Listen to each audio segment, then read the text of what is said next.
terbentang dari Sabang di barat hingga Merauke di timur, dari Pulau Miangas di utara hingga Pulau Rote di selatan. Indonesia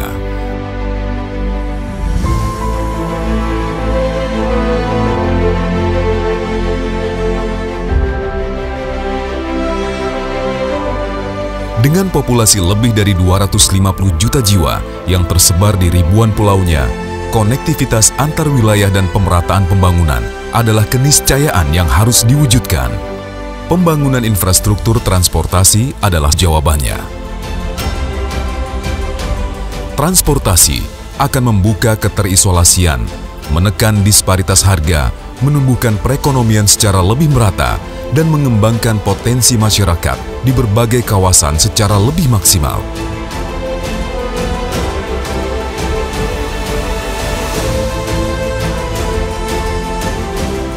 Inilah spirit yang terkandung di balik visi besar Nawacita yang digagas pemerintahan Joko Widodo Yusuf Kala.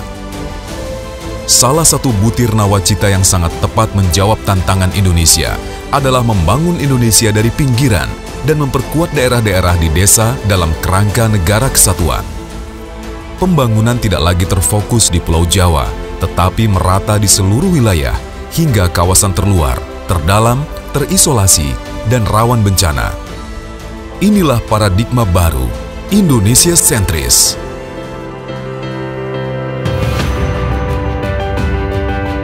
Salah satu implementasinya adalah pengembangan tol laut. Tol laut adalah konsep pengangkutan logistik yang bertujuan menjamin ketersediaan barang dan mengurangi disparitas harga, khususnya di wilayah timur Indonesia, serta menjamin kelangsungan pelayanan penyelenggaraan angkutan barang ke daerah tertinggal, terpencil, terluar, dan perbatasan. Sebagai implementasi konsep tol laut, Kementerian Perhubungan mengembangkan angkutan barang dengan kapal laut yang terjadwal atau freight liner. Hingga tahun ini, terdapat 6 rute tol laut yang menjangkau berbagai kawasan terutama di Indonesia Timur. Program lainnya adalah kapal khusus ternak. Untuk mendukung implementasi tol laut, Kementerian Perhubungan juga mengembangkan pelabuhan di berbagai daerah.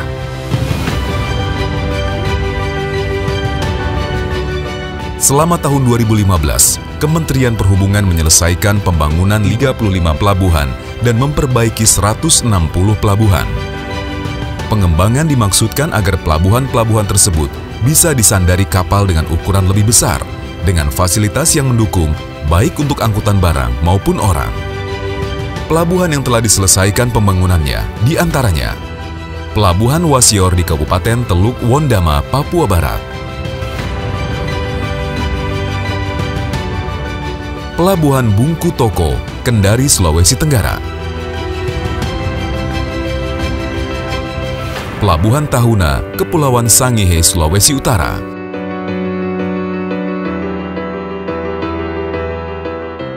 Pelabuhan Laut Matangisi, Sulawesi Tengah,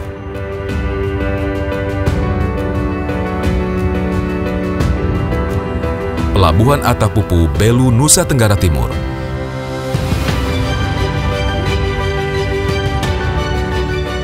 Pelabuhan Marapokot, Nagekeo, Nusa Tenggara Timur,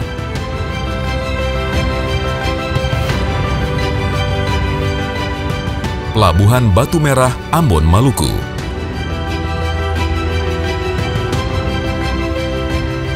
Pelabuhan Sukadana, Kayong Utara, Kalimantan Barat,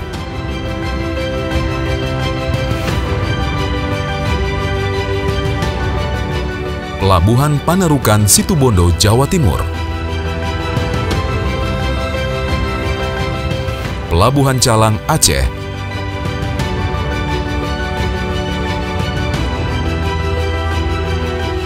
Pelabuhan Tobelo dan Galela, Halmahera Utara, Maluku Utara,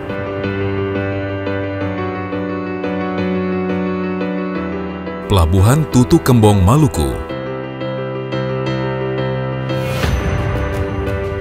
dan puluhan pelabuhan lainnya di seluruh penjuru Nusantara, terutama di kawasan timur Indonesia.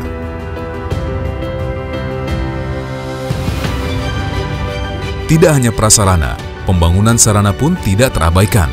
Selama tahun 2015, Kementerian Perhubungan membangun 100 kapal perintis, 77 kapal patroli, dan 10 kapal navigasi. Untuk mendukung keselamatan pelayaran, telah dibangun 232 fasilitas sarana bantu navigasi pelayaran atau SBNP, 5 unit Vessels Traffic Services atau VTS, dan 25 unit Global Maritime Distress Safety System atau GMDSS.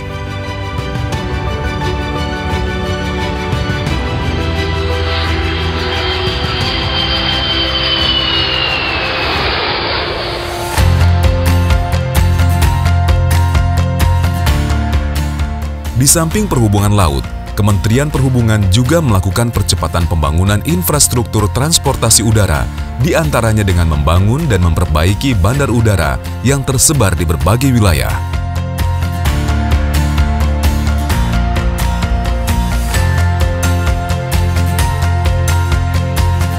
Selama tahun 2015, telah diselesaikan pembangunan beberapa terminal bandara baru, di antaranya adalah Bandara Komodo, Labuan Bajo, Nusa Tenggara Timur. Bandara Wamena di Jayawijaya, Papua.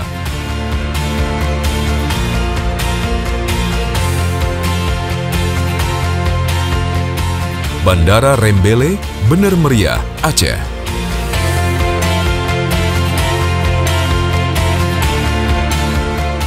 Bandara Internasional Juwata, Tarakan, Kalimantan Utara.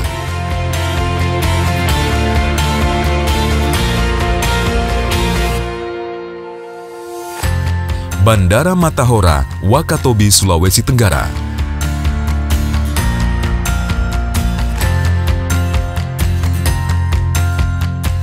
Bandara Domine Edward Osok, Sorong, Papua Barat.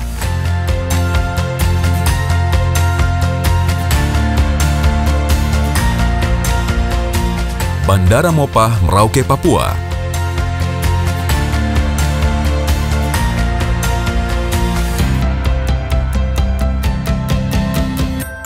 Bandara Jalaluddin, Gorontalo.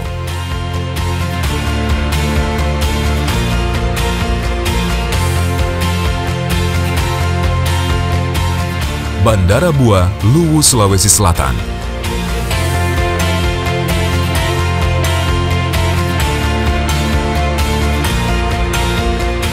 Bandara Andi Jema, Masamba, Sulawesi Selatan.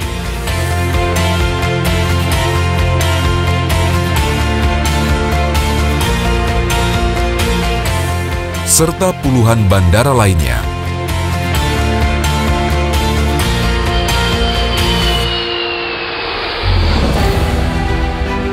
Konektivitas juga diwujudkan dengan pengembangan transportasi darat, khususnya sungai, danau, dan penyeberangan. Sejumlah pelabuhan penyeberangan telah tuntas dibangun dan dibenahi, di antaranya Pelabuhan Penyeberangan Sumpit Cermai Sambas, Kalimantan Barat.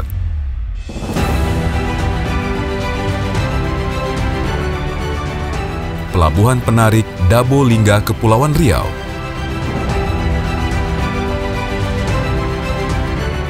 Pelabuhan Penyeberangan Gorontalo. Pelabuhan Penyeberangan Amolengo, Konawe Selatan, Sulawesi Tenggara.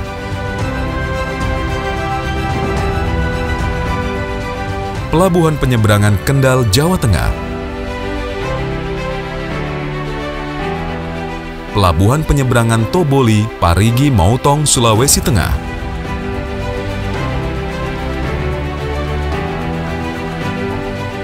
Untuk sarana transportasi berbasis jalan raya, Kementerian Perhubungan membangun 1.050 bus Rapid Transit untuk mendukung pengembangan angkutan massal di 16 provinsi. Dari sisi prasarana, Kementerian Perhubungan merenovasi 16 terminal tipe A di sejumlah provinsi dan kota.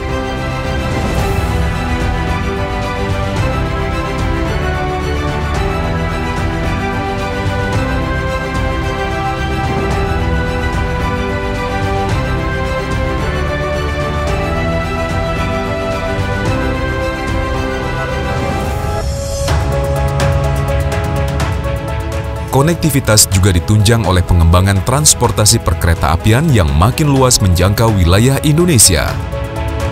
Beberapa aksi nyata yang telah dilaksanakan di sektor perkereta-apian, diantaranya pembangunan jalur kereta api Trans Sumatera, reaktivasi jalur Binjai Besitang, dan pembangunan jalur ganda Kertapati Prabu Mulih di Sumatera Selatan. Trans Sulawesi dari Makassar hingga Parepare, pembangunan jalur kereta api di Bandara Internasional Soekarno-Hatta dan Bandara Internasional Minangkabau, dan pembangunan jalur ganda kereta api Medan Bandara Kuala Namu. Di Pulau Jawa, dibangun jalur ganda di lintas selatan. Untuk mendukung kereta api perkotaan, Kemenhub membangun double track Manggarai Cikarang, pengembangan dan pembangunan stasiun Kebayoran, stasiun Parung Panjang,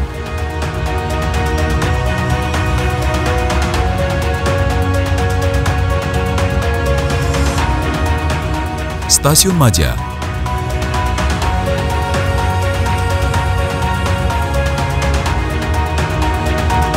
dan stasiun Palmerah.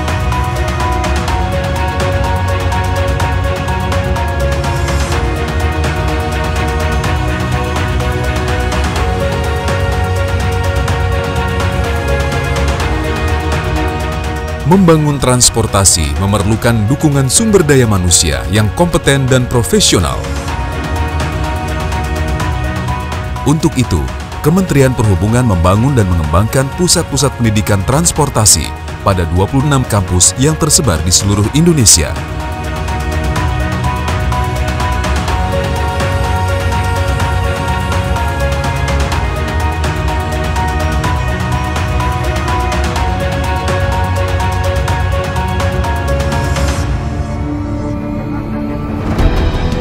Menghadirkan negara untuk mewujudkan konektivitas nasional dan pemerataan pembangunan demi masa depan Indonesia yang lebih baik.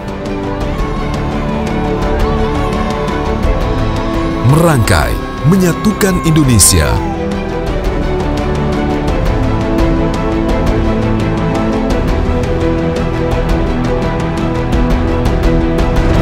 Kementerian Perhubungan Republik Indonesia.